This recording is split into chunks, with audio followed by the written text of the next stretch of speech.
So we're looking at Ephesians 3:14 through um, 21, and notice that Paul mentions power there 3 times, and we're talking about he's talking about God's power. And when we think about God's power, we think about the creation not only of the earth but the universe, and how big it is, and how God did it. He speaks it into existence from nothing. Anything else when we think about God's power?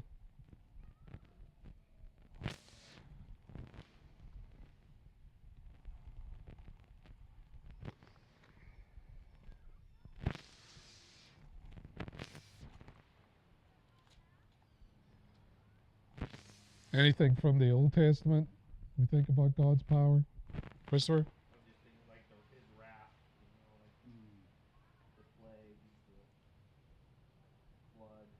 Hmm.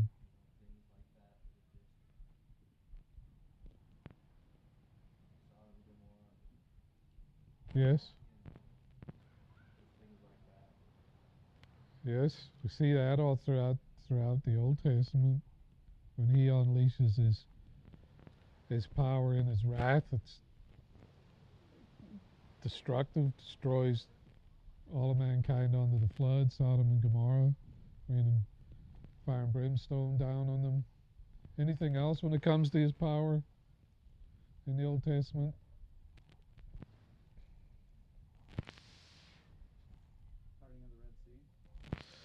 Yep. Part of the Red Sea. Yep. 600,000 people walking on dry ground. Yep. Had just been engulfed with water. Yep. That's power. Yep. If you go through all of the book of Exodus there, you see from the start the plagues, and you see the redemptive power to free His people from through the Red Sea, and then throughout their sojourn in the desert, we see His power through Him bringing the quail in to feed them, where it's so deep it's up to their knees for miles. The manna from heaven, all of those things, those miraculous things. So when we think about God's power, that's tend to where we go to. Now, where does Paul want this power of God, this dunamis? From the text, where does he want that to manifest, to show itself in verse 16? In us,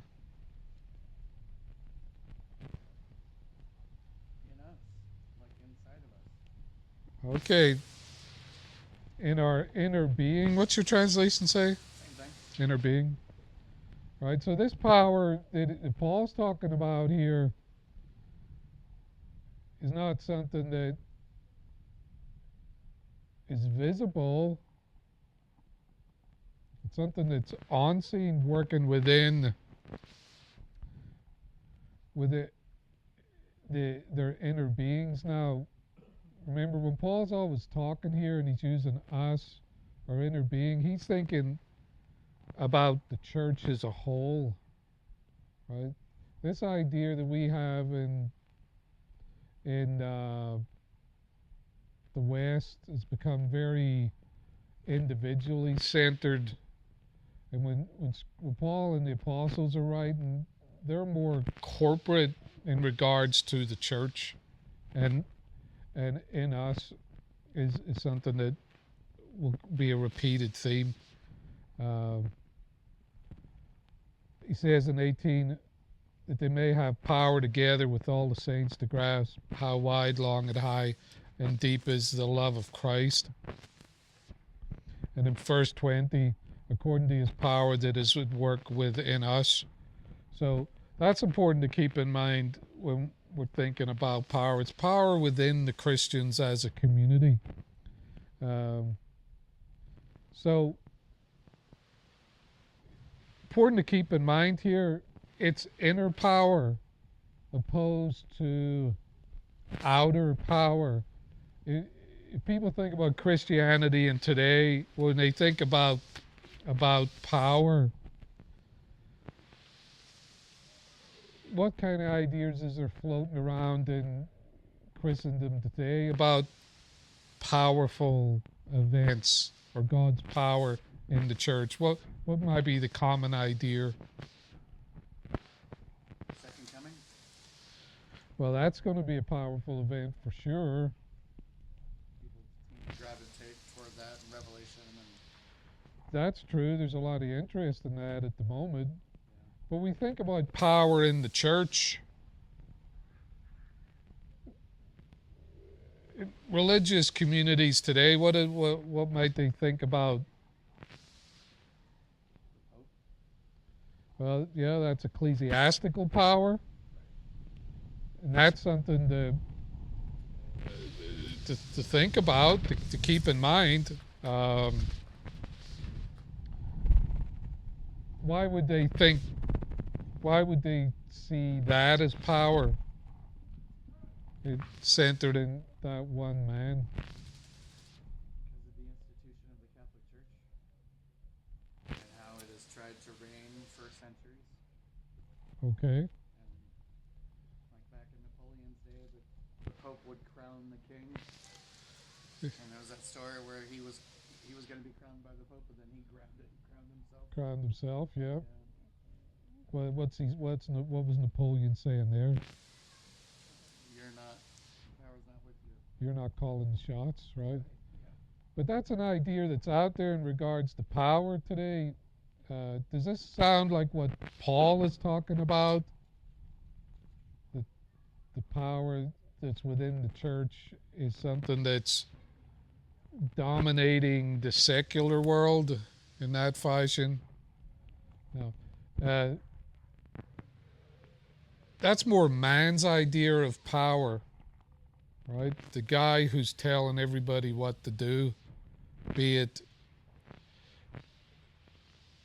the president in the White House, but religiously more the guy who's on the big seat in Rome, or the power of the biggest mega churches that are out there today. Other ideas that might be out there religiously about power amongst the Christians.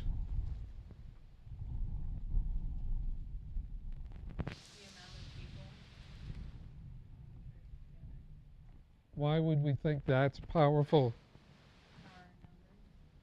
Okay. And again, is that something that man elevate? We like big crowds. We talk about it was a powerful event, right? Political protests, they're always saying how many people were there.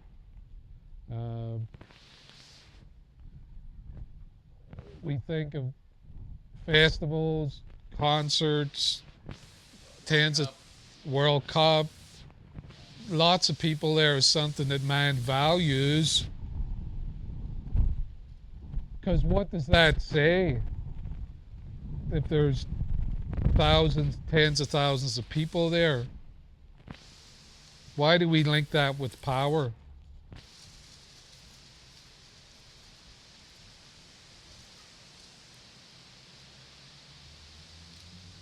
Because the main event is what drives it, I guess. Whatever's going on is why the people are there.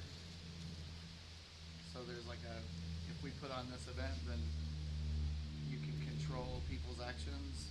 They're going to come to you and Okay. spend money and spend their time and Yes. Yeah. And religiously, if there's tens of thousands there, as man, what do we say is happening? Why do we think, oh, there's God's power? There's tens of thousands of people, 25,000 people worship at this stadium every Sunday. Why as man, do we think, wow, that has to be a powerful God event?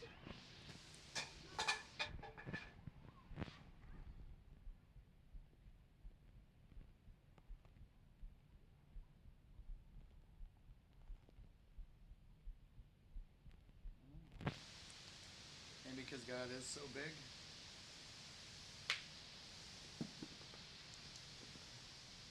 I've heard people say, "Oh, that's definitely God's work right there." All those people coming together. God's so big, and it's cool to see that many of His followers meeting together. I don't know. So we equate a big God, powerful God, with Him doing things on the earth in big ways, right? Evidently visible, something that you could quantify. And we know in the past that He's done that, right? We know that He has done powerful events on the earth at times. We talked about the global flood. Say, wow, that's a God event. You see the sea opening, that's obviously the hand of Almighty God. That's a God event. But when God did the most powerful event in history, what was that? The crucifixion. Now, how powerful did that look on the scale of this is a God event? Not very powerful. In fact, what does it look like? Weakness. Yeah. It looks like weakness. It looks like all the things we would equate with power, the opposite of that. How many disciples were there? Well, John was there, and then you had the women there. Yeah. But it wasn't what we would say is a great religious gathering of His people. But it was the most powerful event in history. So when Paul's talking about God's power here, we have to start recalculating and recalibrating as Christians our idea of how God is doing powerful events. And here it's not outward, it's an inward event happening within the disciples, within the church, within the body of Christ. Is there people religiously today who think that God's power should involve miracles happening amongst the church?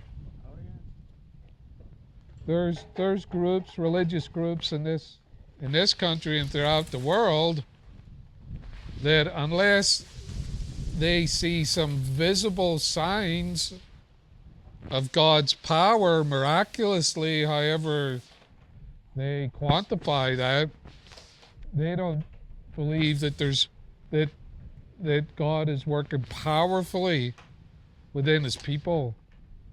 But what does Paul's teaching do with this idea of outward miraculous signs within the church?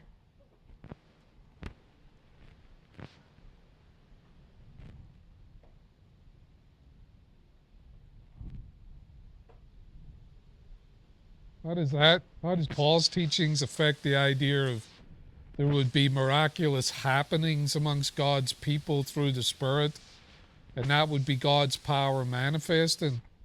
Does that line up with what Paul's saying? No, it's kind of the opposite, right?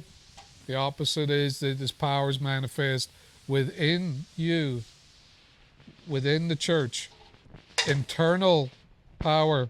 Now, the Ephesians, they would have wrestled with the idea of power as we do today.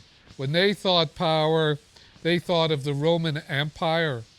Or we might think of the United States being having the most powerful military on the earth.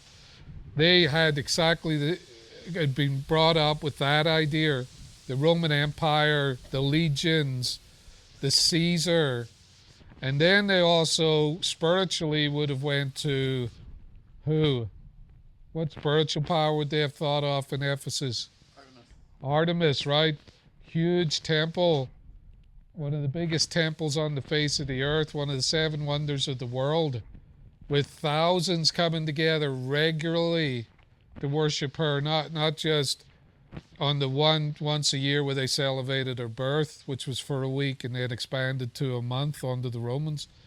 But they would see people flooding the city, and they might have also thought about Serapis. Remember the idol of Serapis that the priests were endeavoring to make it do what? Remember the god of the power of the air?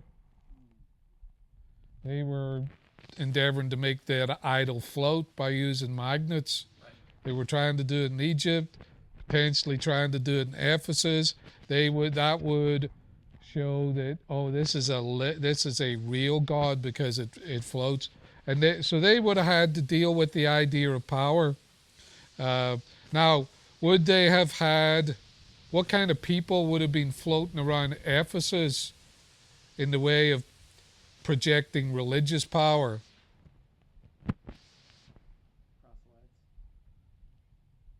Artemis, the priests of Artemis. Priests of Artemis, right? They were all claiming to have power. Then you would have the philosophers, the different gurus that would be floating around there, and they would all be claiming to have power. In fact, there's one guy in the book of Acts. He was a false teacher, but he was baptized. Can you remember his name? The sorcerer? Yeah, Simon. Simon the sorcerer, and he was known as by the town in the area as the great power. So he was deceiving them, maybe doing fake miracles, that kind of idea. So they would have to wrestle with these guys who were claiming spiritual power. And Paul, when he's talking about power here, would be addressing directly what the Ephesians wrestled with. And the same ideas are around today. If someone has a lot of numbers, people listening to them, meeting at their buildings, maybe fake miracles, celebrity pastors, they would have had Simon, a local spiritual celebrity that everybody listened to, claiming healing powers. Other symbols of power that we think about today, maybe religiously. We've already talked about the guy with the big hat over in Rome. Other symbols of religious power today.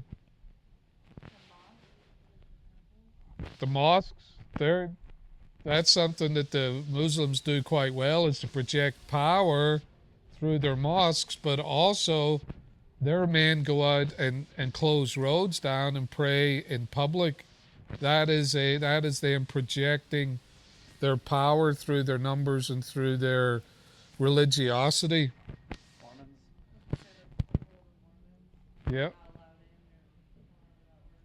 Oh, yeah. Yeah, that's all kind of occult in nature. It's secret and hidden, and you're not a part of the club.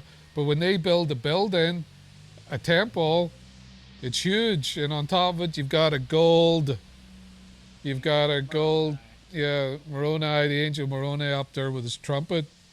So religion tends to come alongside the ideas of secular power, numbers, important people, buildings, rallies, money, celebrity, all of those things. And the Ephesians would have had that whole kind of gamut of stuff going on within their culture too. So now we want to talk about, we've talked about the power of God in them. Now we want to talk about how that actually works. Let's go to 1 Peter chapter 3, because he's going to talk about power. 1 Peter chapter 3. No, sorry, chapter 1, verse 3, my bad. Chapter 1, verse 3 through to 9. And let's look at the theme of power from this text and get an understanding of this power that the Christians have, and how it works and what it's about compared to religious and secular power today. Nathan, if you would, please. Blessed be the God and Father of our Lord Jesus Christ.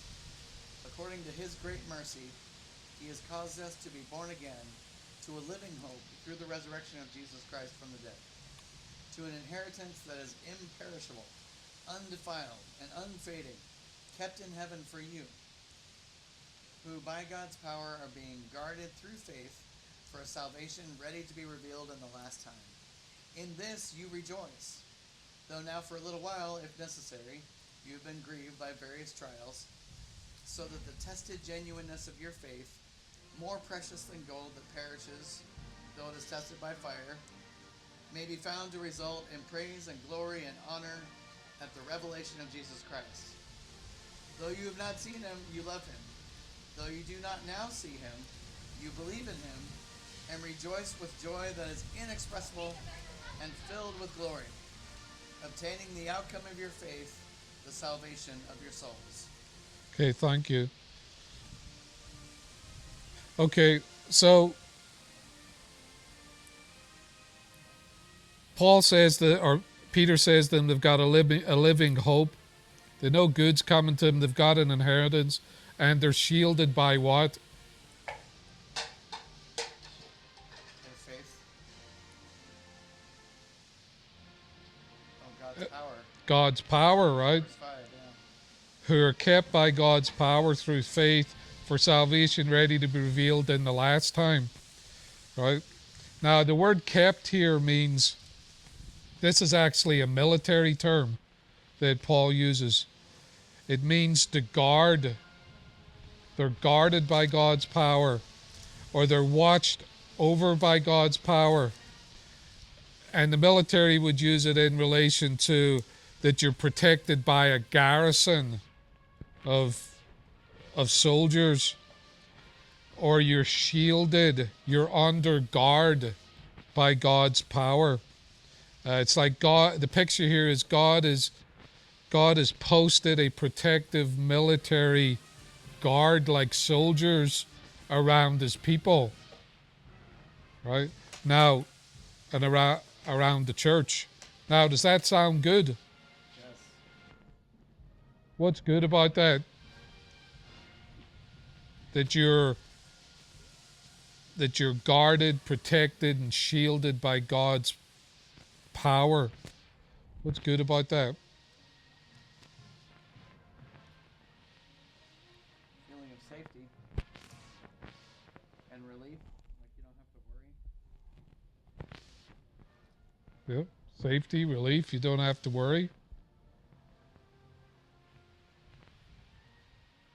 Why is it good that it's God's power that's shielding and guarding, protecting his people?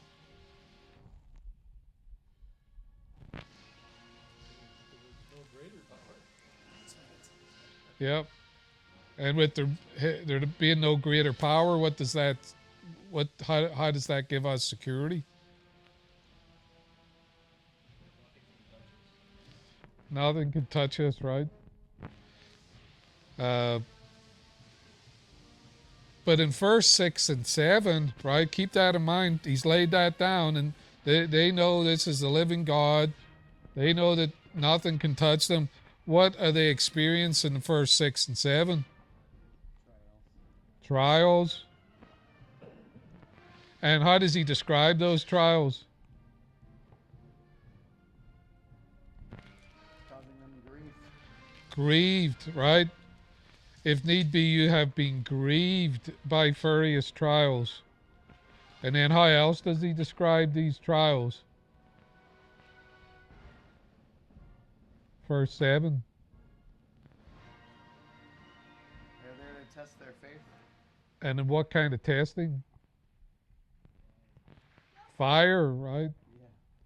Though it is tested by fire, may be found praise, honor, and glory and revelation of Jesus Christ. So he thought their experience is one of being grieved and one of being tested by fire. How does that sound? Or what do you think of being tested by fire? How does that sound? Not safe. Horrible, right? We think about grieved. What does the word grieved come to mind? Like when you lose a loved one. The word here in the Greek is lupio. It means to experience sorrow, distress, grief, heaviness. And that can be emotional or mental pain.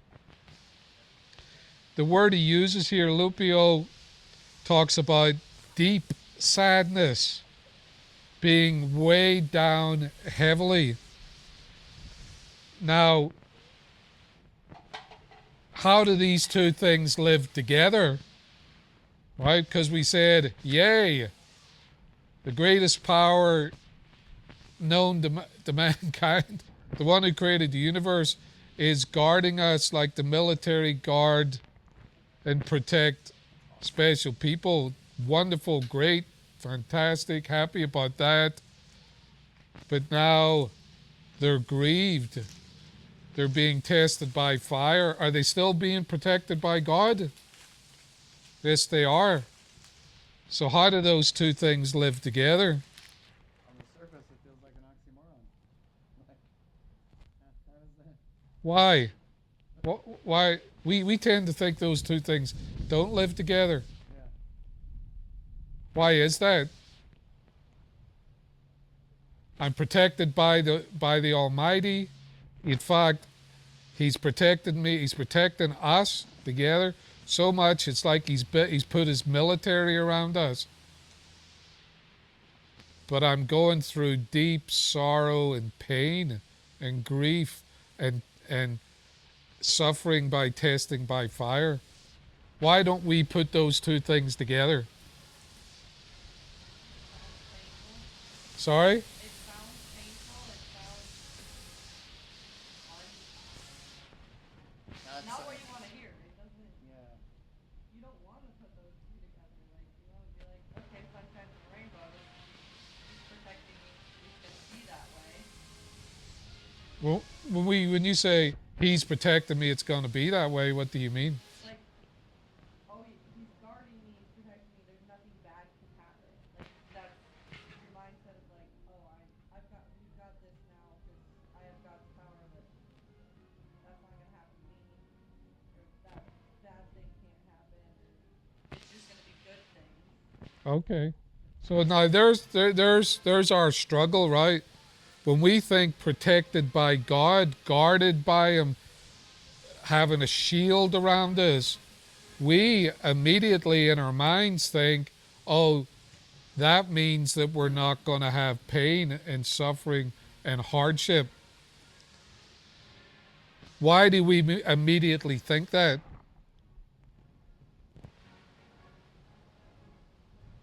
I mean, from a parent's standpoint, when you think about guarding and protecting your kids, you're trying to keep them from harm, keep them from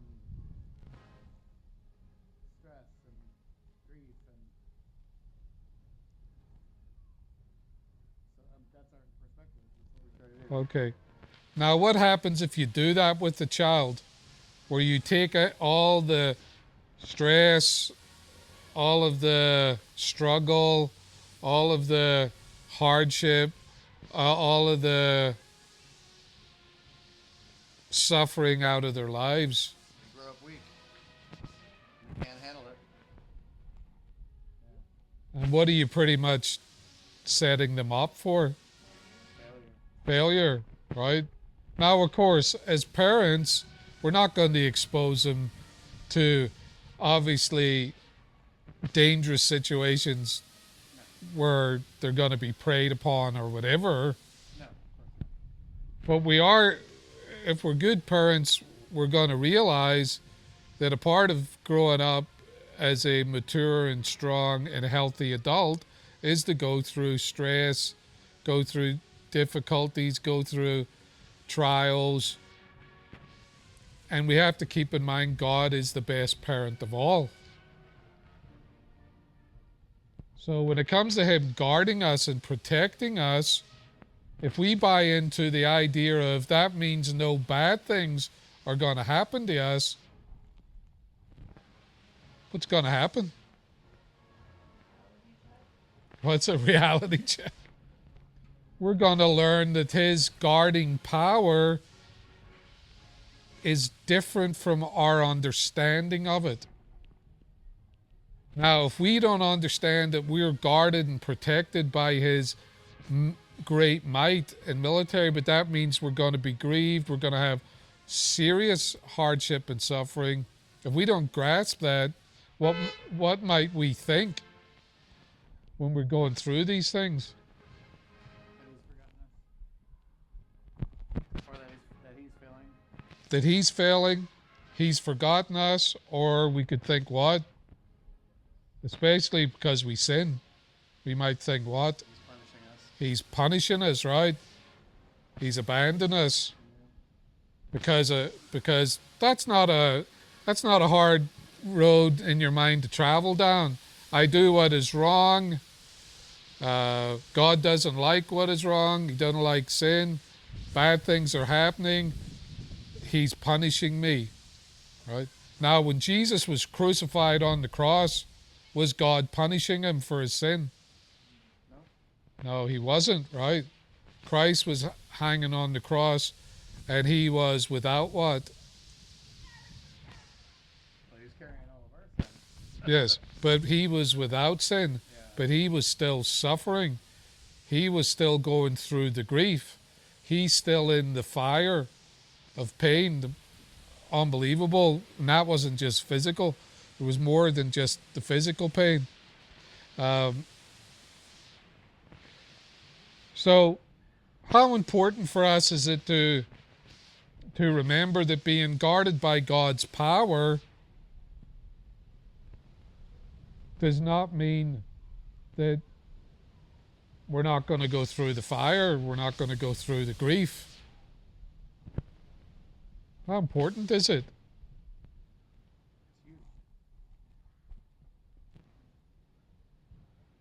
Is it something that we hear about regularly within sermons or the Christendom in this country, that God is guarding you, but get ready for the grief and the fire experience?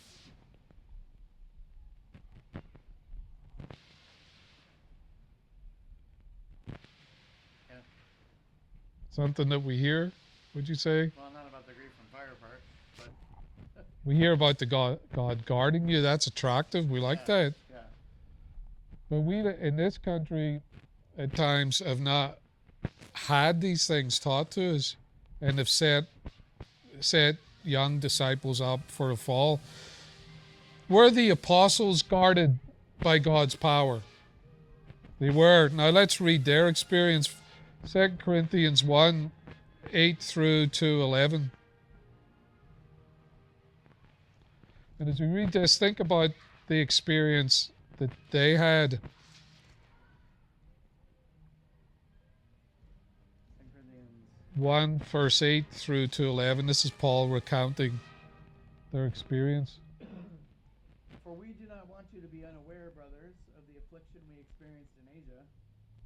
For we were so utterly burdened beyond our strength that we despaired of life itself. Indeed, we felt that we had received the sentence of death. But that was to make us rely not on ourselves, but on God who raised the dead. He delivered us from such a deadly peril, and he will deliver us.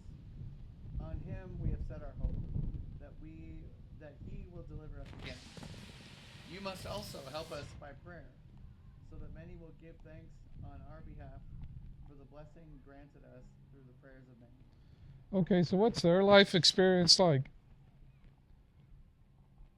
What words jump out at you about what they're going through? Sorry? Yeah, they felt the sentence of death on themselves. So they're having what might be called a near-death experience within themselves. Right? They thought that we're done, this is over. What other words jump out about their experience? Verse 8, it's basically through, verse 8. He mentions like three things. What does that mean, burdened beyond measure.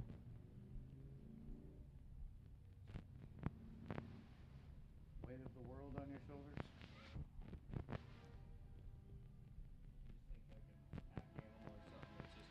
Literally like a fire burned beyond recognition. Like you don't know what that is.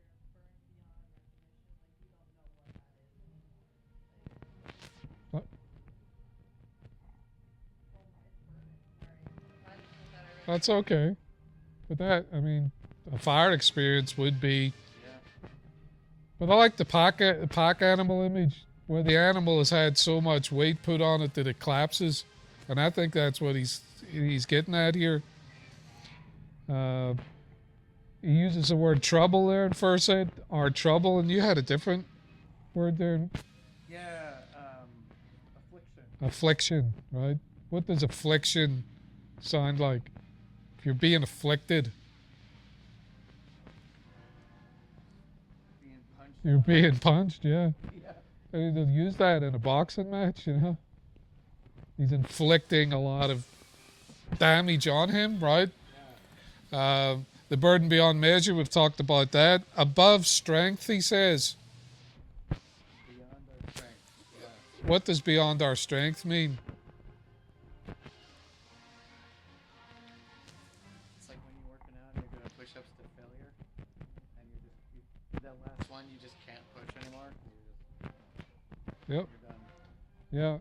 Don't have the strength to handle this, right?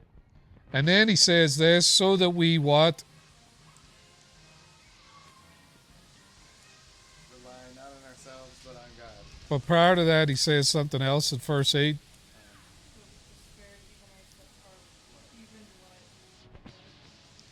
What does that mean, despaired even of life?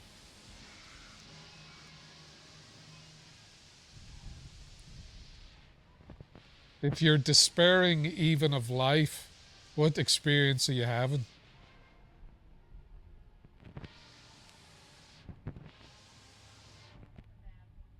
That's a bad one, right?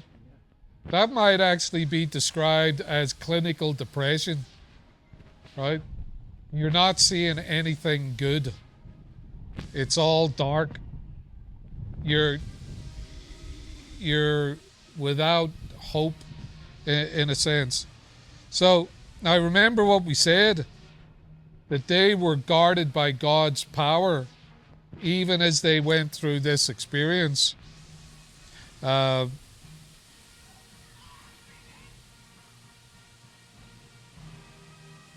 And the whole goal of this, according to Paul, why did God put them through this experience? Why did they go through it? That they might what?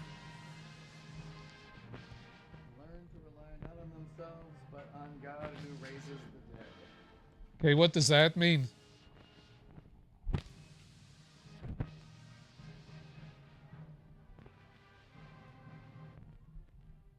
Learn not to rely on themselves. What's that mean?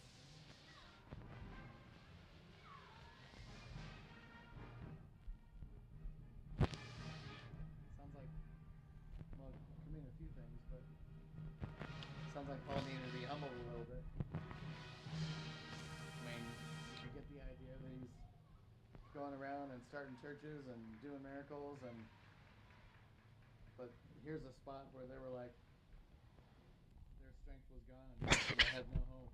And you can get to a point in life where you're doing well and you start thinking, oh, I'm doing pretty well because of me. And Paul says, no, we had to learn to rely not on ourselves, but on God. Okay. So it's something about not relying on me. Yep. Now, how do we do with that? Not very well. Goes back to Matthew 5 where Jesus says, blessed are the poor in spirit.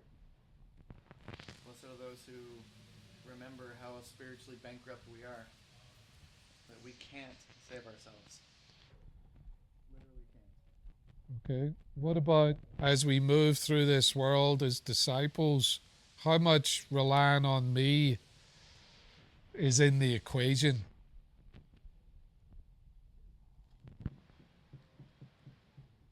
Do we ever tend in the direction of thinking,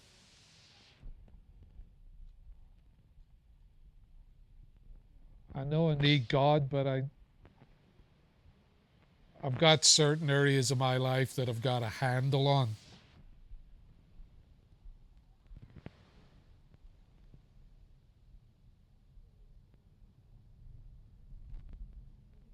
Learning to give up the control. Sorry? Learning to give up like the control. What do you mean? Like you think you have control on your life, and then they go into this experience and they realize they have no control on their life. It's God's control on everything. Yes. The breath in your lungs, that's God's controlling that. It's not a. But it took them having this experience to realize they can't rely on themselves. They have to know, give the control to God and Hmm. put Him at the forefront. Yes. So their experience here was to bring them to something good, right? Their trials, their suffering. Now, what about our grief and our fire experience?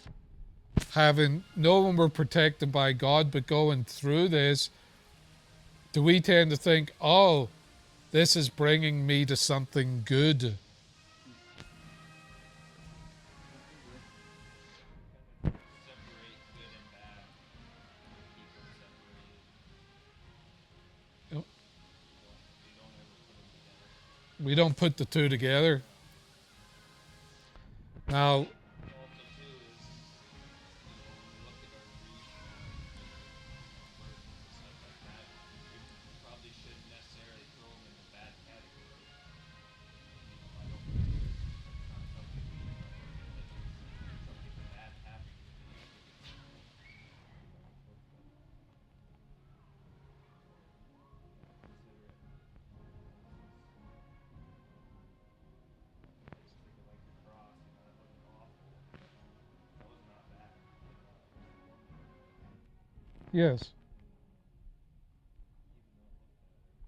bad. So, what questions should we be asking then in those situations where grief and fire experience, burden beyond measure?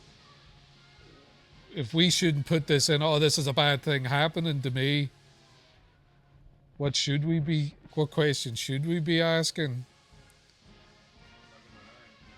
What's that? What am I gonna learn? There you go. We were discussing this earlier. What can you learn from this? Yeah, that's a good one. We'll get a sermon out of this. Other thing we might want to ask is what? Because if there's learning going on, who's doing the teaching? God. So the question we might need to ask is, What's He teaching me? yeah, or what is He doing here? What's God doing? Because we know we're guarded, right? We're all down for that. We know that He's got that military protection around us, but we're going through this thing. So we'd have to be thinking He's doing something here. Now, what is He doing? What did I learn? Now, was Jesus always in a learning mode when He's on the cross? Is He being taught something there? And He was doing the teaching. Yes, and also bearing, Burdens. yeah, and also redeeming mankind. So that's something we might want to give consideration to too. Maybe this is not a learning lesson in our grief or in our fire. Maybe God is doing a powerful event. Maybe my pain and my sorrow, my hurt is redemptive, meaning it's buying either me back or other people back. But God's power's being shown through us carrying the cross. Because have we seen that in the past? Have we seen people suffer and looked at them and thought, wow, they're going through their trials as a Christian. Surely I can put up with mine. See, that's power. That's power. So we have to think about how God puts his power out there and works through his people and works in us. Let's want to wrap this up now with one more text. Let's go to Colossians chapter 1, 9 through 14. Now remember, again, we're still on the topic of power, and it's interesting that Paul talks about this quite a bit, and then we just looked at Peter talking about it. So this is a theme within Scripture that is to be given serious thought to and taught to those who are going to become Christians, but also reminding to us who are Christians. So if you would please, Nathan. Colossians 1, starting in verse 9. Yep. And so from the day we heard, we have not ceased to pray for you, asking that you may be filled with the knowledge of his will in all spiritual wisdom and understanding, so as to walk in a manner worthy of the Lord, fully pleasing to him, bearing fruit in every good work and increasing in the knowledge of God, being strengthened with all power according to his glorious might, for all endurance and patience with joy, giving thanks to the Father who has qualified you to share in the inheritance of the saints in light. He has delivered us from the domain of darkness and transferred us to the kingdom of his beloved Son, in whom we have redemption, the forgiveness of sins. Okay, so you saw the word power there in the text. Verse 11, strengthened with all power. My translation says all might, according to his glorious power or his glorious might. Now, what is the strengthening of God's power in the Christians? What's it for? That they might do what? They might endure with patience and joy. Okay, my translation says for all patience and long suffering with joy. What is long suffering?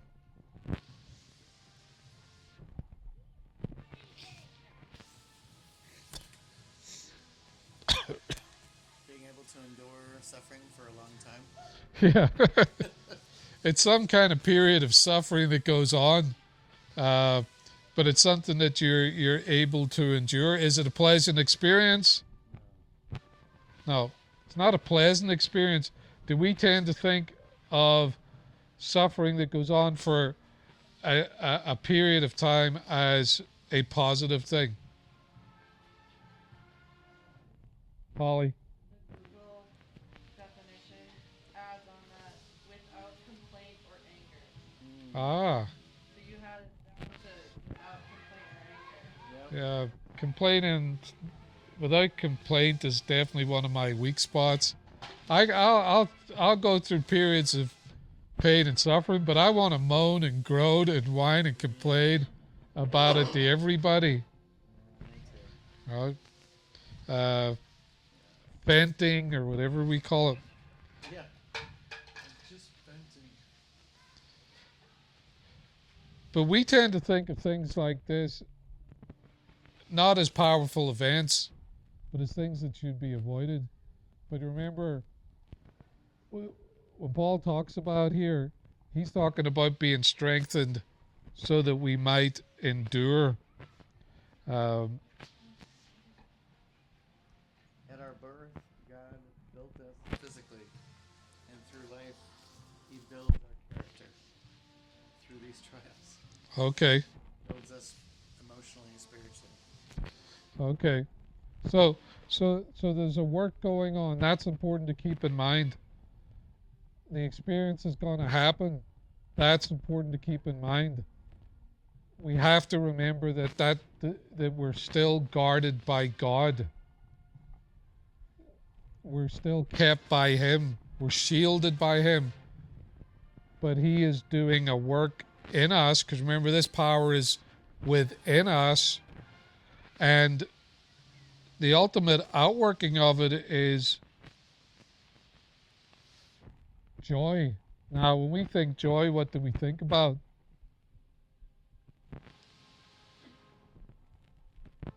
Happy. Yes, is that what the Bible talks about? When the Bible talks about joy, what does it mean? It means to be content, to have an inner joy, regardless of what's going on around. Regardless of circumstances, right?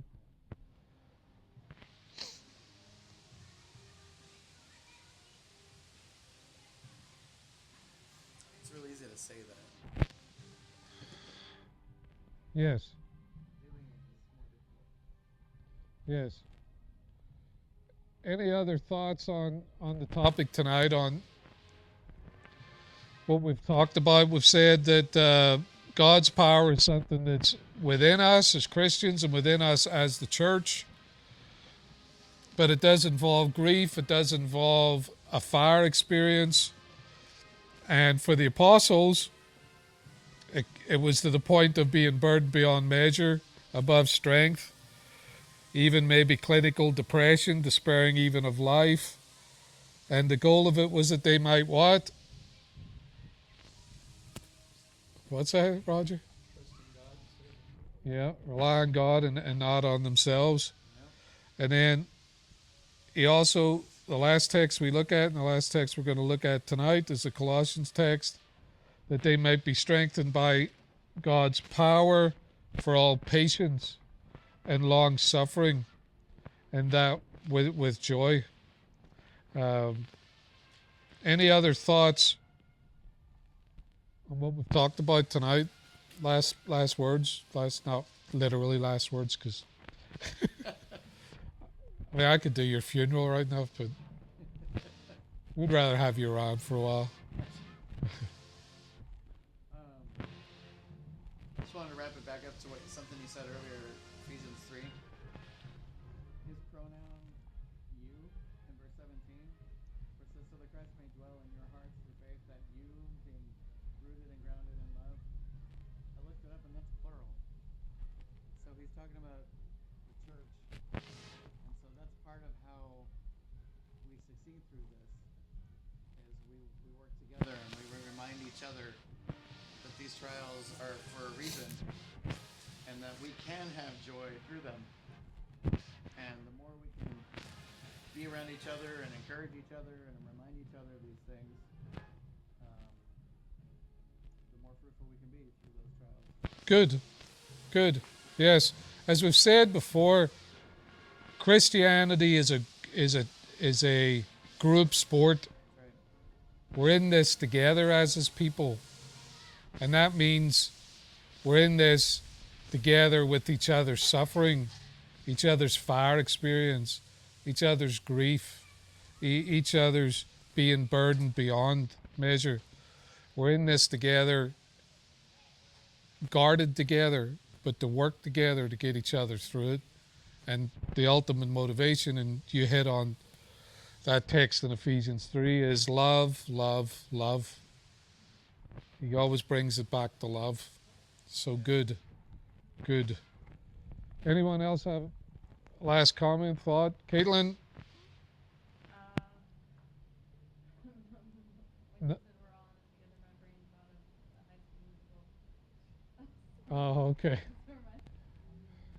Preston Scott, you wrote the song like that. Oh, and it's true. We are everyone's together. It's a family. We just got back from camp, and it was just so amazing to have everybody there. The theme was brighter and brighter, so we're like walking along the brighter path together. And I had a thought in my head, like, well, if we're trying to strive to be brighter and brighter, and we're all light. Camp is like a firefly meadow where everyone's shining brighter together and helping us grow each other. Okay. So amazing. And that brings us to a good point. We have to confront the facts of God's power working in us involves suffering, but it's not all the time. Yeah. And he also talks about that if you have to go through these things, and it's a little while, he says you suffer for a little while. Now, a little while in God's economy could be 10 years, right? I like little while to be a couple of hours, Right. But we have to realize that there's a goal and a purpose of the suffering, even though we're protected. But there's times when we're not going through that fire. Other times we're together and we're great encouragement to one another. All of those things are a part of what it means to be a disciple of Christ. But we can't be living with the view of, if God guards me, nothing what I think is bad's going to happen to me. We have to put the two of them together. As Christopher said earlier, we don't separate the two. We put them together and we ask the question in those times, what is God doing here? Maybe even, what am I to learn? But also, and I'll finish with this, is, am I going through a cross-like experience where I haven't done anything wrong and my suffering is being used for the good of others? That's important to keep in mind. Thank you for your attention, your time. We'll wrap it up there.